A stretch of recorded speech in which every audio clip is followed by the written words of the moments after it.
achei que era importante a gente já citar isso dentro da interpretação, porque é um aspecto que diz toda interpretação ela tem envolvida a intertextualidade, porque você interpreta os textos, né, com os quais você se depara, começa a ler ali, faz uma interpretação a partir do conhecimento de mundo que você tem.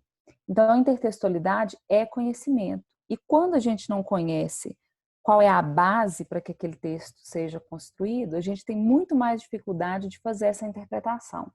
Então, hoje eu não coloquei questão, é um slide parecido com aquelas aulas que a gente fazia presencial, para a gente visualizar os textos, conversar um pouquinho aqui sobre eles e perceber depois quais são as relações que eles têm. A gente percebe desde a antiguidade clássica, né? Grécia Antiga, Aristóteles mesmo já dizia em A Poética que tudo já havia sido dito e o que ele fazia era simplesmente cópia. Imagina naquela época e depois dele o que nós temos aí descrito, se o aspecto de originalidade não é realmente um tema polêmico. Apesar disso, essa é a grande mágica da linguagem, ela permite sempre criar algo novo, mesmo que a gente tenha já uma infinidade de bases e de textos aí construídos para a gente conversar. Então, para começar, eu não sei se ficou bom, porque eu não encontrei esse texto na internet. Encontrei em outro, aliás, encontrei em um formato, mas ele é muito maior do que esse trecho que está aí, e estava num formato que eu não podia copiar, sabe? Não dava para copiar, e aí eu acabei pegando de uma apostila que eu tenho aqui em casa. Ele foi de uma questão de vestibular, então tá num material, numa apostila não, num livro mesmo, da Maria Luísa Abalri, que eu tenho aqui em casa, um livro de terceiro ano e cursinho também. E aí eu achei que era legal mostrar essa intertextualidade a partir dele para vocês. Nós vamos analisar vários outros aqui hoje, para a gente ver como que se dá essas relações e que nível que fica essa dificuldade de interpretar os textos, se eu conheço ou não alguma coisa ali a respeito do assunto. O título é A Mulher que Caminha sobre a Copa das Árvores. Alguém gostaria de ler para mim, fazer essa gentileza? Seria muito bom, para não ficar só na minha voz aí. Eu... Tem problema ler? Pode Não, ler? pode ler à vontade, só fechar.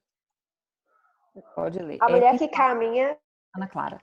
Pode ler? A Pode mulher ir, que Ana. caminha sobre a copa das árvores. Da primeira à última vez que a vi, andava carregada de cores everywhere. Eu sei falar inglês. Everywhere. Everywhere. É isso aí. Isso aí, everywhere. Nasceu não faz muito. Não tem idade para saber que se trata pele e músculo de um verso ao vivo da fase psicodélica dos Rolling Stones.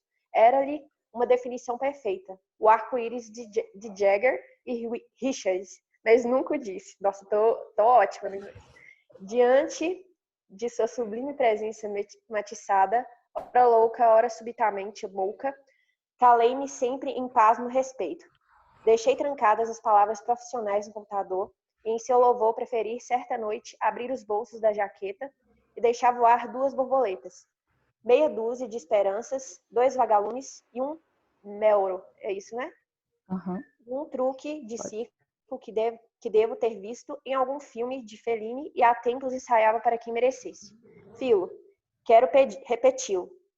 Nunca verbalizei nenhum Camões, mas sempre apenas o estupor sincero diante de tamanha beleza estar ali diante daquele jeito que eu comecei a descrever com o verso dos Stones, carregada de cores por todos os lados e boquiabrida com o realismo mágico de pássaros e insetos voando ao léu. Por onde ela andava, mesmo no Cosme velho, onde nunca as vira, nasciam Joaninhas. Errou de escritor, coitada. Garcia Marques, Marques. né? Marques, Garcia nossa senhora. Marques. Lhe faria crônica muito melhor. Urge que se instale em novembro, derradeira esperança de que a cigarra, por mais feio que o verbo soe, zina, e inseto como a Joaninha, sobrevoando os melhores momentos dessa trama. Tudo nos abençoe. Seja esse período do ano de mulheres tomadas por súbita necessidade de também repetir a natureza, soltar a casca, saudar o verão, e não fosse tanta família, tanto compromisso, tanta tradição, cruzar o horto florestal pela copa das árvores. Olha aí o nome do autor, Joaquim Ferreira dos Santos.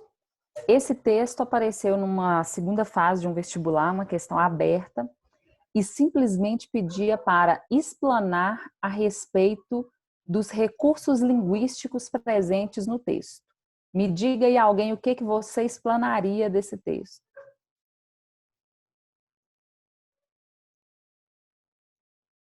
Estou esperando, gente, alguém mais participar. Tem intertextualidade, porque fala de música. Uhum. E literatura, né? Fala de Camões e tal. Uhum. Garcia Marques também aqui, né? Então tem metalinguagem também. Uhum. Eu não sei mais. Deve ter figura de linguagem também. Isso aí, um monte de figuras de linguagem. Era isso que o descritor da questão queria. Tinha, em média, para essa resposta, se eu não estiver enganada, de 6 a 8 linhas era a média, né, para poder responder, para elaborar, então, essa explanação, quando o verbo de comando era assim, explanar, era que você tinha que elaborar um parágrafozinho explicando Samanta, que ele. print é esse? Não, essa parte de interpretação não está No livro, no não, né? livro, não, Obrigado. tá? Só na hora que eu mandar para vocês. Gente, vocês acham o texto fácil? A linguagem é fácil? O que vocês acharam aí a respeito? Eu achei fácil. Não acho tão difícil. Bem Não é conotativo. exatamente. Ele é conotativo, mas ele tem uma linguagem livre, né? Brinca com algumas palavras, por exemplo, aqui o boquiabrida. Como é que é essa palavra? Existe boquiabrida, gente? Aberta. Boquiaberta, né? Tá fazendo uma brincadeira aqui. Além das referências que vocês falaram aí, a letra de música, aí tinha uma segunda parte na questão, porque tinha letra A e letra B. Quem identificou bem a intertextualidade aqui estava mais feliz para poder fazer a segunda parte, porque a segunda parte não apresentava a letra dos Rolling Stones, o que eu achei uma sacanagem, porque não tinha a letra. Eu ia pagar meu rabisco, o que não paguei foi nada. Não apresentava a letra. Conhecimento de mundo, né, Samanta? Temos que estar preparados para tudo. Exatamente, o aluno simplesmente tinha que conhecer para conseguir fazer a segunda parte dessa questão. Ou pelo menos conseguir deduzir que essa música aí, ela é um arco-íris, porque as referências estavam no texto, certo?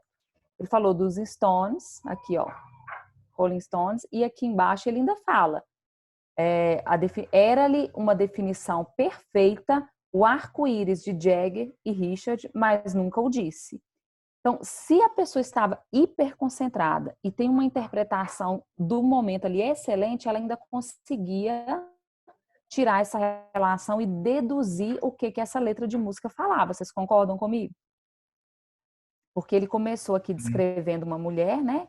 Andava carregada de cores everywhere, nasceu não faz muito. Ou seja, estou imaginando uma mulher jovem. Não tem idade para saber que se trata, pele e músculo, de um verso ao vivo da fase psicodélica dos Rolling Stones. Era-lhe uma definição perfeita, o arco-íris de Jagger e Richards, mas nunca o disse. Ou seja, ele nunca confessou para a mulher que ela era tudo aquilo que estava nessa letra. Olha qual que era a descrição. Ela chega em cores em toda parte, ela penteia o cabelo, ela é como um arco-íris trazendo cores no ar. Ó, em todo lugar. Ela chega em cores em toda parte, ela penteia o cabelo e por aí vai. E tinha mais ainda, eu não coloquei tudo aqui. Mas pedia para explicar qual era o tipo de relação e como que essa relação se dava com a letra da canção. Então, além de ter falado da intertextualidade, das figuras de linguagem, toda a construção do texto na letra A, o aluno, o candidato, precisava ou principalmente conhecer, ou então gastar muito mais tempo naquela leitura ali, tentando fazer dedução para estabelecer esse tipo de relação aqui que está com o texto. A intertextualidade, ela se divide em tipos, então nós podemos chamar, essa aqui é um tipo chamado de citação. Pode ser paródia, pode ser paráfrase, pode ser citação, pode aparecer outros nomes que vêm surgindo. O meme já começa a entrar como uma espécie também de intertextualidade, de uma relação, lembrando que intertextualidade significa relação entre textos. Então, depois que a gente conhece, depois que a gente vê aqui a letra, a gente começa a perceber que tinha, com certeza, a que conclusão eu chego? O autor aqui, Joaquim Ferreira dos Santos, com certeza ele conhecia a música, não só do inglês, de cantar na onda aí de todo mundo, mas conhecia a tradução, o significado daquilo, para que ele conseguisse, então, construir um texto novo e com muitas referências. Ele começou aqui pela letra da música, que é o que foi explorado na letra B. Mas aqui embaixo ele fala, nunca verbalizei nenhum Camões, nenhum dos sonetos de Camões eu nunca cheguei a dizer para essa música, para essa moça. E enrolei toda. Comecei a descrever com o verso dos Stones. Aqui embaixo, ele ainda fala que poderia tê-la definido de outras maneiras. No Cosme Velho é outra referência também, né? Que nunca viram, nasceu Joaninhas, errou de escritor, coitada. Garcia Marques é outro cronista que também está entregue aqui na frente. E por aí vai toda essa construção dessa mulher. Outra questão que seria, desculpa, gente. Outra questão que seria um problemão e não foi cobrado, a questão parou por aí na exploração desse texto, parou por aqui, mas seria realmente um grande problema, eu acredito que interpretativo, se pedisse para relacionar o título. E aí, qual é a relação desse título? A mulher que caminha sobre a copa das árvores. Como que você interpretaria esse título desse texto? Alguém pode participar, por favor? Você perguntou? Interpretar o título. Por que esse título? A mulher que caminha sobre a copa das árvores.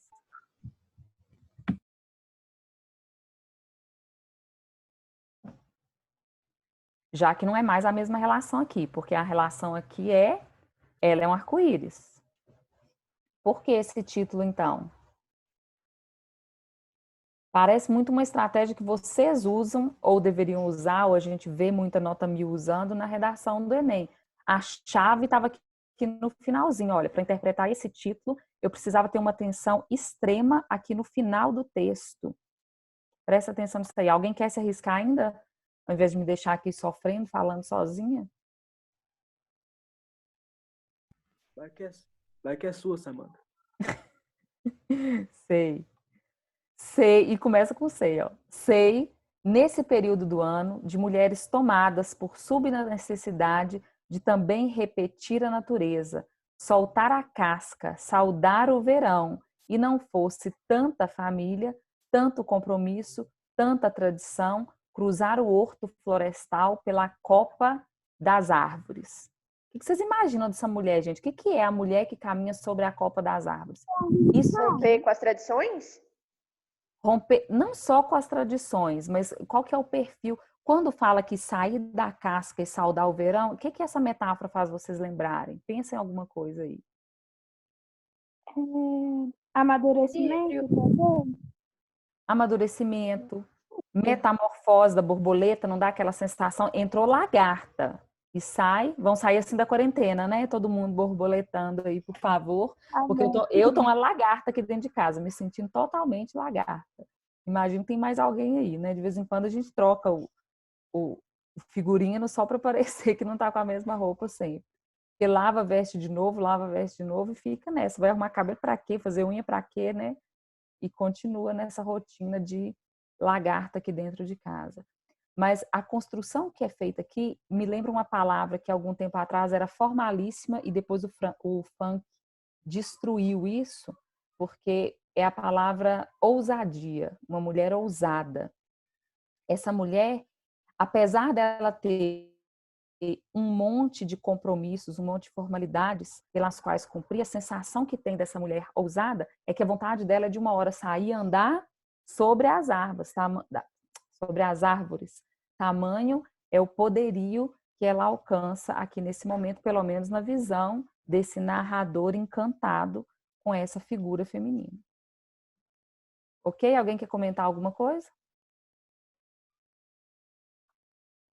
Pode seguir, gente? Pode. Sim. Ó, o segundo texto para a gente ver as relações, muito conhecido, tenho certeza que todo mundo sabe de cor.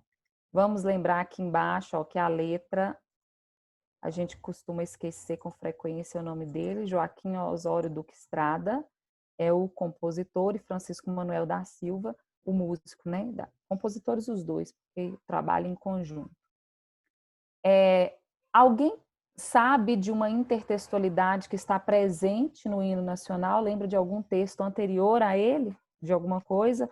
Ou posterior? Sabe de alguma referência, alguma intertextualidade que já viu numa questão, que conhece da vida mesmo, que já conversou com alguém sobre isso, sabe que tem no hino nacional? Aquele que fala Minha terra tem palmeiras, que fala onde canta o sabiá, alguma coisa assim. Não é Camões, não. Mas é esse texto aí mesmo. Esse texto é de quem? Gonçalves Dias. Olha aqui que interessante. Não sei se vocês já observaram, mas tem até aspas aqui no trecho, olha. Tá vendo aí que tá entre aspas? Sim. Então, esse trechinho aqui, ele realmente está na canção do exílio. Deixa eu puxar meu negocinho que tá me atrapalhando. Está na canção do exílio. Se você observar aqui as datas, deixa eu ver se eu coloquei lá, acho que o hino é de 1909. Aqui, ó. O hino é de 1909, o poema que eu acabei colocando junto aqui é de 1843. Aí tá aqui na frente, Gonçalves Dias escreveu antes. Olha o tamanho da influência do romantismo no Brasil, porque esse texto dele já era conhecido, né, há muito tempo, e a ponto de entrar para o nosso hino nacional. Exatamente aqui, ó, tá o trechinho que foi repetido lá. Nosso céu tem mais estrelas, nossas várzeas têm mais flores, nossos bosques têm mais vida, nossa vida mais amores. Então, se repete no hino nacional, como também já foi questão de vestibular, viu, gente? Pedia relações intertextuais, e aí coloca o hino e não coloca a canção do exílio, porque aí fica muito fácil você visualizar nos dois. Quando coloca, tem questão do Enem assim também? Tem. Coloca os dois textos, e aí as opções são interpretativas para que você identifique a intertextualidade. Mas eu acho que é praticamente da questão de graça. Quando é assim, é nível facílimo, porque você está com os dois textos prontos lá. Você não precisa ter esse conhecimento prévio para fazer a questão. Outra coisa interessante que nós temos aqui no iniciozinho do hino, aproveitar a deixa, já que ele está escrito aqui, que pouca gente percebe, olha como é que ele se inicia, né? Ouviram do Ipiranga as margens plácidas de um povo heróico brado retumbante. Quem que é o sujeito desse verbo? Vou fazer uma revisãozinha de gramática aqui. Quem que ouviram?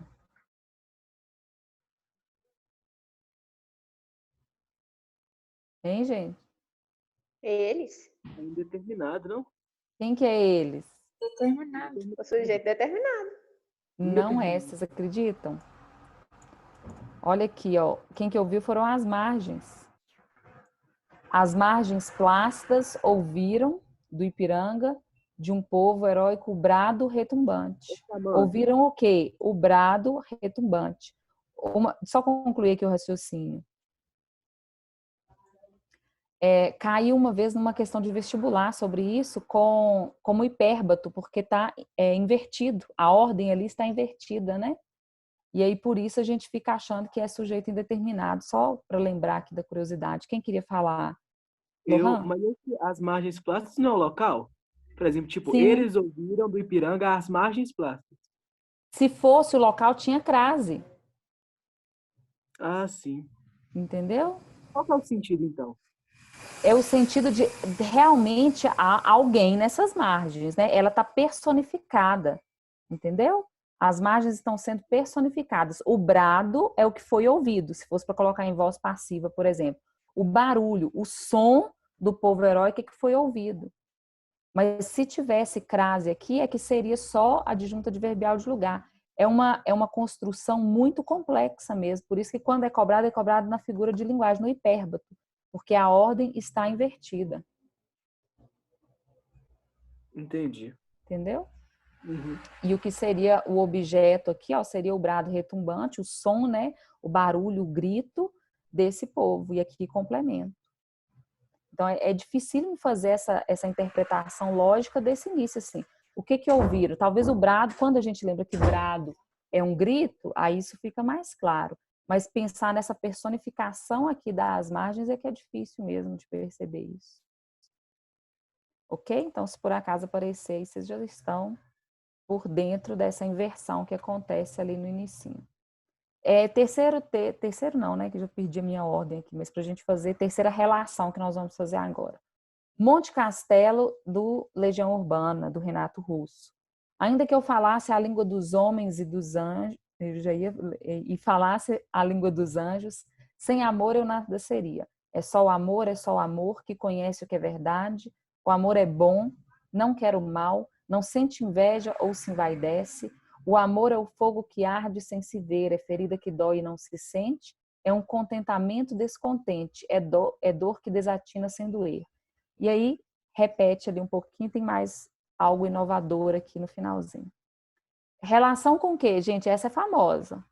Tem duas relações. A Bíblia. Fala disso. Uma com Camões. Tem Camões Isso, e a agora sim Bíblia. tem Camões. E com a Bíblia também. Com a Bíblia. E com a Bíblia também. Então, duas relações. Já foi muito cobrado em inúmeros vestibulares. Coloquei aqui na sequência já. Versículo 1 e 4 de Coríntios, capítulo 13, ainda que eu falasse a língua dos homens e dos anjos e não tivesse amor, seria como metal e tal, tal, tal. E com Camões, amor é fogo que arde sem se ver, é ferida que dói e não se sente, é um contentamento descontente, é dor que desatina sem doer, é não querer mais que bem querer, é andar solitário entre a gente, a cara do estudo de antítese e paradoxo também, esses versos aqui do Camões, né? Tá numa obra dele, se eu não estiver enganada, esse é o soneto de número 11, e tá numa obra dele chamada Sonetos. Você encontra a edição toda na parte lírica de Camões, que vocês já devem estar estudando aí, ou tá chegando nela em literatura, com o classicismo. Então, você tem lá a obra épica dele com os Lusíadas e tem a obra lírica com uma infinidade de sonetos numerados. Mesmo tem sonetos, eu mesma tenho uma edição dele que se chama Sonetos para Cantar o Amor. Aí tem um monte de sonetos numerados, todos com essa temática. Todos com essa temática de amor. Vocês acham fácil fazer a interpretação de um texto como esse aqui? Alguém comente, por favor? Acho Não? difícil. Pelo menos o tema está fechado, porque a definição, quando ela vem assim no início, e ela repete aqui inúmeras vezes, né, na construção aqui, a gente sabe que está definindo o amor. Agora, se você pensar realmente na construção, de se pedir alguma coisa, o que significa uma coisa que arde sem se ver? Um fogo que arde sem se ver, porque aqui o arder é no sentido de Uma coisa que visualizar. tá machucando e Uma você não tá emoção. tangível. Exatamente, emoção intangível, invisível, porque aquela queimação lembra o calor e não o visível do fogo, né? Não da chama em si. Ferida que dói e não se sente. Esse exemplo eu adoro para trabalhar paradoxo, exatamente porque aqui eu não tenho duas palavras em oposição para configurar como antítese, mas eu tenho sim uma construção sem lógica, porque como uma coisa dói e não se sente, já que a dor é uma percepção sensitiva, né? Então eu tenho uma construção sem lógica. Contentamento, descontente. Como é que dá para ficar? Tem alguém amando muito aí para poder explicar isso aqui para nós? Esse contentamento, descontente, o que seria isso? Karine tá, falei, Karine. Karine tá? Mentira, Samanta. Eu não tô amando nada, não. Não sei não, eu tava falando da Karine Paranhos. Aí, ó, já gerou Tá. confusão, tá vendo? É o quê? Diz que é você, Karine, que vai fazer a interpretação né? porque está profundamente apaixonada. Eu sou apaixonada sempre, né, Samanta? Eu sou só amor. Só amor. Você é a própria definição do amor, então. Pois Muito é. bem. Agora, fala. Eu tinha perguntado sobre ficar... Nossa, minha cachorra late no fundo. Descontente e contente. É tipo se contentar com pouco no amor. E tem muita gente que acaba se contentando com migalhas, essas coisas. Entendi isso. Gostei. A cachorra quer participar da aula. A cachorra quer participar de qualquer maneira dessa aula. É não querer mais que bem querer. O que vocês acham que pode ser isso aqui? Hein, gente? Participa, pelo amor de Deus, que não aguento mais ficar aqui 5 aulas por dia Não querer mais do sozinha. que ser bem-quisto, Samanta? A gente não tem...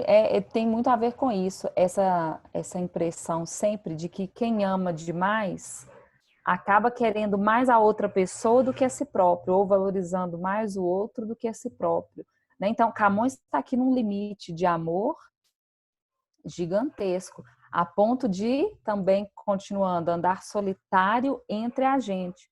Porque importa você estar com milhões de pessoas se você não está com aquela que você deseja? Faz algum sentido?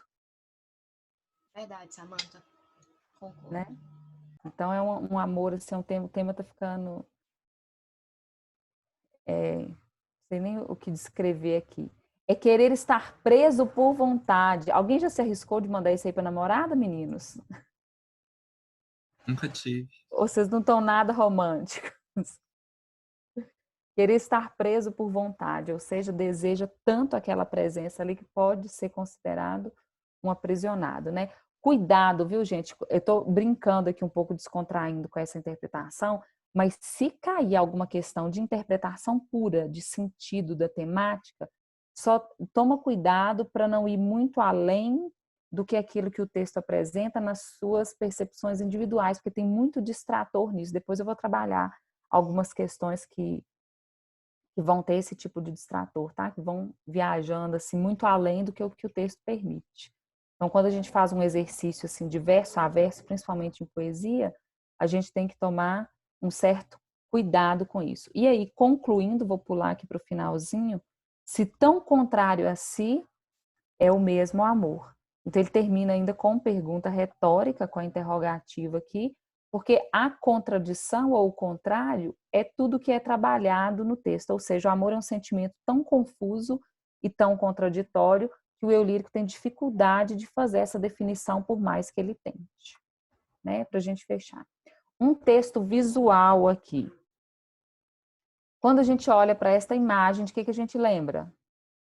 Do grito. Do grito. O Grito. Quem que é o autor de O Grito? É Eu acho Edward que é alguma alemão. coisa, não é? Edvard Munch. Esse aí, ó, tá vendo? Sabia? De que período é essa tela? A do Grito, não esta, né? Surrealismo. 1800 e não sei. Pensa no nome, não precisa ser a data não, mas pensa no nome ali do movimento artístico. Expressionismo? Expressionismo, isso aí. Aproveitar para fazer uma revisãozinha de arte, já que está tudo juntinho com literatura e linguagens ali no primeiro caderno. Chamou-se expressionismo, ganhou esse nome principalmente pelo exagero nas expressões. Aí vamos para o original aqui para a gente ver. 1893, do norueguês Edvard Munch. A expressão facial e a expressão que ganha todo o ambiente, nesse caso dele, a gente tem a sensação de que o grito, as ondas sonoras invadem até o próprio ambiente. Então, é um estilo muito marcado pelas fortes expressões físicas em geral, mas principalmente expressões faciais. Por isso ganha esse nome. É um momento de emoção na arte.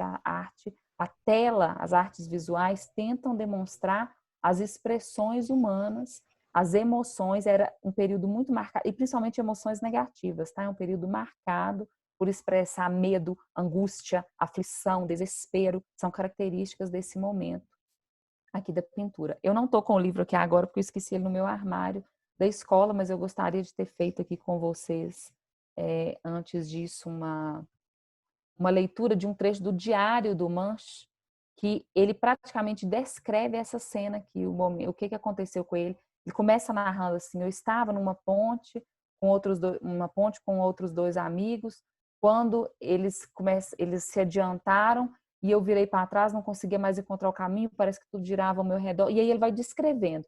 Não, ele não falou, pintei um quadro a respeito disso, mas quando a gente lê esse trecho do diário dele, a gente visualiza o quadro na hora, tem praticamente certeza de que era isso. Para nossa conclusão interpretativa, que é o seguinte: se eu coloco isso numa prova ou se aparece lá no vestibular, como também já apareceu, todas que eu peguei aqui é porque já apareceram, tá? Simplesmente isso aqui, e pede para fazer uma análise interpretativa. Se eu não conheço o quadro Grito, eu consigo fazer essa análise? Vocês acham que vai dar certo, gente, interpretar isso, essa imagem? Não dá. Comumente é um quadro conhecido das pessoas. A pessoa pode não lembrar tudo exatamente? Pode cair em pegadinhas para um vestibular muito sacana e colocar lá o nome errado, colocar que é de outro movimento, às vezes acontece isso. Do surrealismo, do romantismo, e põe o nome do movimento errado. Então, é importante lembrar desses dados. Edvard Munch, do expressionismo, para fazer uma interpretação mais rica e com maior certeza possível no caso da múltipla escolha. No caso da questão aberta, então, se você não tem essas informações, você só vai falar, eu grito e pronto, e não vai ter mais o que elaborar para aquela resposta. Essa linha da Hortifruti, ela trabalha muito intertextualidade, tá? Assim de questões dos vestibulares e do próprio Enem sobre ela, porque ela gosta dessa ideia e saía semanalmente, não sei se ainda sai, mas eu sempre ficava acompanhando lá em BH os outdoors lá que trabalhavam com isso. Aí tava lá assim, a Hortifruti apresenta e o coentro levou.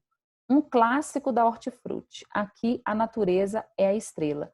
E aí, caiu no vestibular para você fazer a relação intertextual. Relação intertextual com o quê? E o vento levou. E o vento levou. Todo mundo conhece O Vento Levou? Não. Sim. Esse uma vez eu coloquei numa prova, foi um desastre. Um desastre.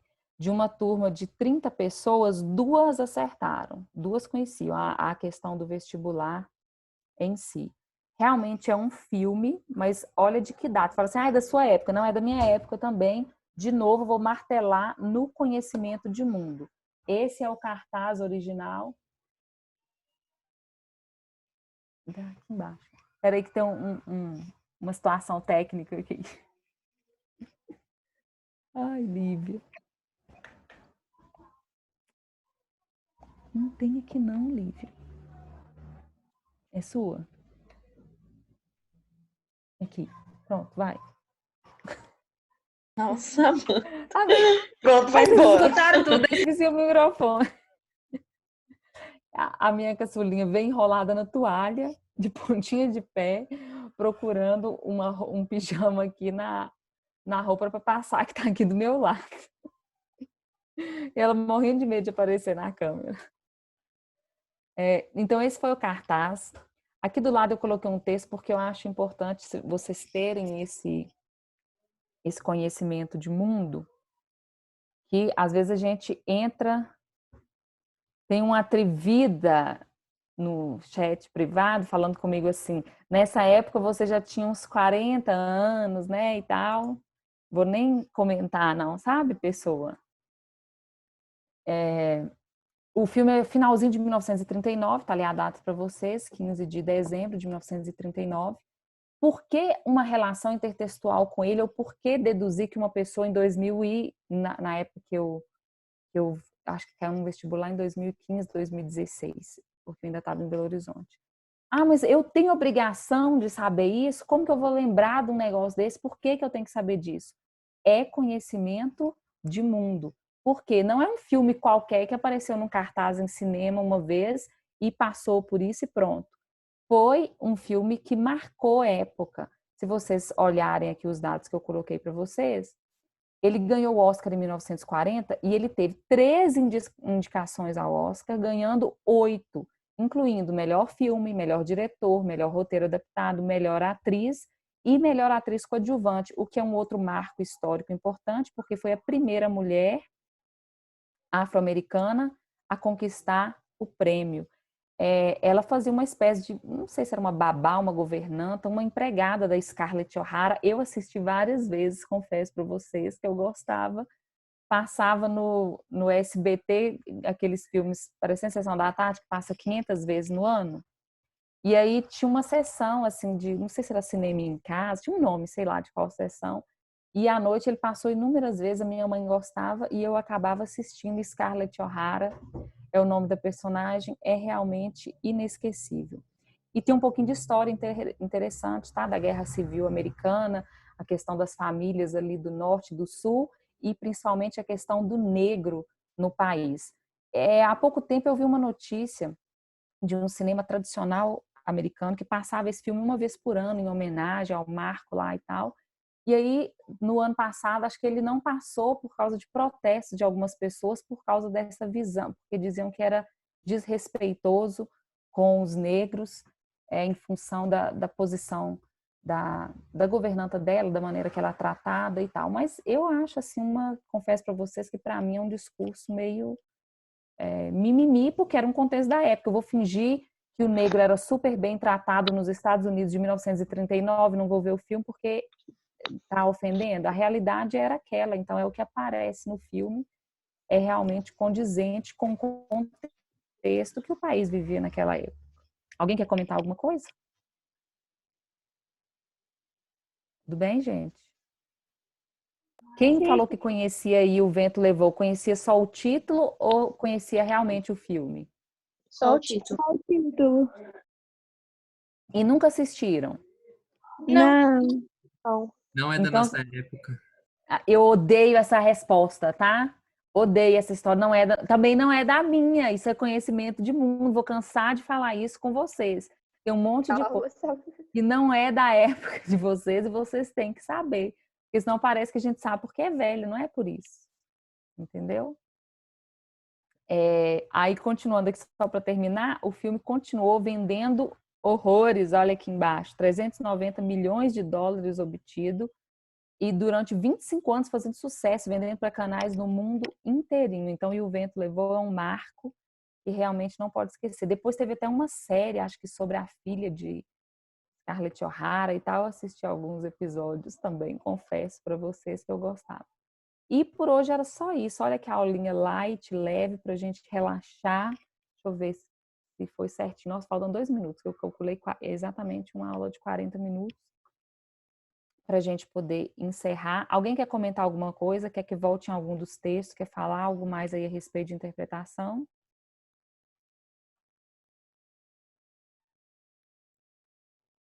Ok, gente? Ok, tá bom. Ok. Espero que vocês comecem a usar mais essas coisas, os elementos e tal. Assistir um pouco de coisa antiga, tá? Que não é da sua época, mas que é necessário para que vocês tenham conhecimento. Um outro desse momento aqui também que eu gosto muito, que eu indico para os meninos, principalmente na aula de arte eu falo dele, é o The Little Colonel, que é outro filme, que é um marco assim dos anos 30 que precisa ser conhecido e tem um monte de temas de redação que dá para vocês usarem na argumentação. Lembrando que ano passado, né, caiu um tema lá sobre cinema. Ele eu acho que não tem tradução, vou escrever aqui no cantinho para vocês, é The Little Colonel. Ver, cadê meu texto? Aqui, ó.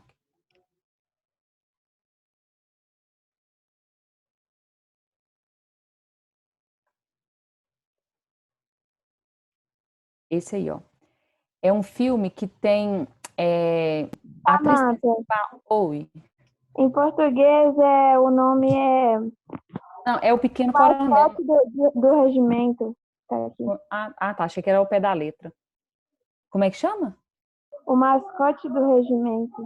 O mascote do regimento. Cadê, Samantha? Onde você escreveu? Aqui, ó, em vermelho, aqui em cima, no alto. Tá dando pra ver aqui? Ó, do lado do E o Vento Levou aqui em cima. Talvez é porque o pessoal tá na frente, as câmeras que você colocou em cima, não? Samantha, Oi. esse filme é sobre o quê? O The Little Colonel é um contexto... Na verdade, ele é ótimo para mostrar o contexto americano em relação ao racismo. E é um filme super simplesinho. A atriz principal é a Shirley Temple, que era uma menininha ainda... acho que para vocês do terceiro ano, acho que eu já mostrei um trecho de Sapateado. Que Sim, você já é o mostrou Bill Jingles, que é um ator negro que faz o mordomo da casa, e a Shirley Temple, que foi a menininha que inclusive inspirou o Silvio Santos a fazer a Maísa com aqueles vestidinhos de época e o cabelo cacheadinho, curtinho, quando ela era criança lá no SBT, foi a grande atriz que influenciou o Silvio Santos. Mas ele é para falar de história de cinema e da história americana, o desenvolvimento do sapateado, a guerra não, eu ia falar, a guerra civil é nesse. O contexto de segregação racial. É isso que eu queria falar, de segregação racial. Pode falar. Eu acho que você passou só no terceiro ano. Foi só não? no terceiro? Foi. o trechinho do filme, né? Do sapateado. Eu acho que sim mesmo.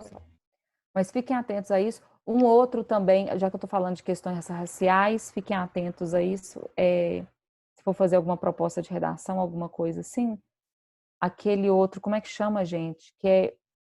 Me fugiu o nome também da versão dele em português. É a história de umas empregadas negras, babás negras, que é baseado no livro também. Ai, que ódio de não lembrar o nome. Histórias Cruzadas? Histórias Cruzadas, exatamente isso. Um filme lindíssimo que comece a explorar mais esses argumentos da literatura, do cinema e ter esse conhecimento de mundo para vocês conseguirem argumentar melhor. Vocês estão precisando enriquecer de informação para não ficar aquele texto artificial que só tem informações coletadas ali com trechos de pequenas pesquisas e não de entendimento mesmo. Aproveitem mais essas aulas de filosofia, de história, de geografia, do contexto de tudo. E tudo que você estiver aprendendo, fica com os ouvidos, a mente atenta para explorar nos seus textos. Pensar que aquilo não é só para aula, não é só para fazer o caderno de humanas, a prova específica, mas que é para você utilizar desse conhecimento na hora de produzir também. Tá bom? Tá bom. Então era só. Beijos para vocês. Descansem aí uns minutinhos. Que hora que a Dani entra? Mais tarde, eu acho. Então tá. Dá aí uns 17 minutos para vocês descansarem, tá bom? Falou. Tchau, Samanta. Obrigada. Sucesso. Vou continuar atendendo aqui nas redações, que eu tô tirando 1 milhão de dúvidas. Uma coisa que eu precisava falar com vocês. Me perdoa se eu estiver demorando muito aí a atender e tal, mas é porque tá hiper tumultuado, tem hora que eu não estou dando conta de ver todas as mensagens e responder todo mundo. Se estiver demorando demais, pode me lembrar de novo, não tem problema, manda mensagem. Samanta, você não me respondeu ainda, porque tá difícil de conseguir atender todo mundo, tá? Então, vocês podem ficar me chamando e me lembrar se eu estiver demorando muito para te responder, para te atender aí. Tá bom? Samanta, Oi, sim. Uma dúvida. Quando a gente manda uma mensagem pro e-mail deles, como que volta pra gente? Eles voltam pelo e-mail também, respondendo? Pelo mesmo e-mail que você mandou. Mas agora, não muda a nota da correção no aplicativo, não? Muda a nota no aplicativo se eles acharem que a sua reclamação é plausível, tá? Se não achar, eles não respondem nada? Tipo isso? Não, aí eles respondem também. Sua nota não teve alteração, a banca chegou à conclusão de que era isso mesmo e tal. Porque eu mandei aquele dia e não teve resposta até hoje. Não tive resposta. Era isso que você falou, não tive resposta. Tá. Eu vou deixar uma anotação aqui, que aí eu confirmo lá para você também, porque de vez em quando alguns eu tenho uma resposta aqui, e aí eu vou apertando eles lá para ver se saem para vocês, tá? Samanta, deixa eu te falar. Oi. Eu acho que é mais fácil enviar pelo formulário que eles mandam pelo e-mail, porque as 2 vezes que eu mandei, eles responderam super rápido, quando eu mandei pelo formulário. O formulário pelas estrelinhas do corretor, né? Aí eles mandaram certinho lá, falando que não sei quem recorrigiu, não sei o que, não sei o que. E também teve um da Sol que, às vezes, chegou o e-mail falando que estava coerente a nota. Verdade.